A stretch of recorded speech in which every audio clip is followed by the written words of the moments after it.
যুবদল যেদিন রাস্তায় নামবো, কোন আওয়ামী লীগ রায়পুর থাকতে পারবে না। আওয়ামী লীগকে আমরা রায়পুর থাকতে দিব না। একটি কথা বলে শেষ করব। আজকে আমার যুবদলের সকল প্রার্থীবৃন্দ বলেছেন তারা নির্যাতিত, কিন্তু তারা কার দ্বারা নির্যাতিত সেটা বলেন নাই।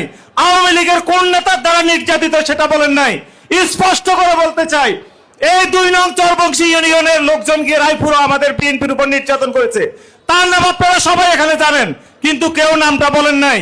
স্পষ্ট করে আওয়ামী লীগের ভাইদেরকে বলে দিতে চাচ্ছি, আপনারা এখনো রায়পুরে ঘোরাফেরা করেন, আপনাদের নেত্রী ইন্ডিয়ায়, আর আপনারা এখনো রায়পুরে চরবংশীতে সব জায়গায় অবস্থান নিয়েছেন। আমরা যুবদল যেদিন রাস্তায় নামবো, কোন আওয়ামী লীগ রায়পুর থাকতে পারবে না। আওয়ামী লীগকে আমরা রায়পুর থাকতে দিব না। আমি সর্বোপরি একটি কথা বলবো, সামনে স্থানীয় সরকার নির্বাচন, আমাদের চেয়ারম্যান মেম্বার প্রার্থী অনেকেই হবে। আমরা একটা অদৃশ্য শক্তির সাথে গত 17 বছর রাজনীতি করেছি। তারা মব সৃষ্টি করেছে, মব সৃষ্টি করে বেসে টিকিট বিক্রি করে আমাদের মা বোনদেরকে, আমাদের খালেদা জিয়ার ভোট, যে ভোট ব্যাংক থেকে তারা অন্যদিকে নিয়ে গিয়েছে।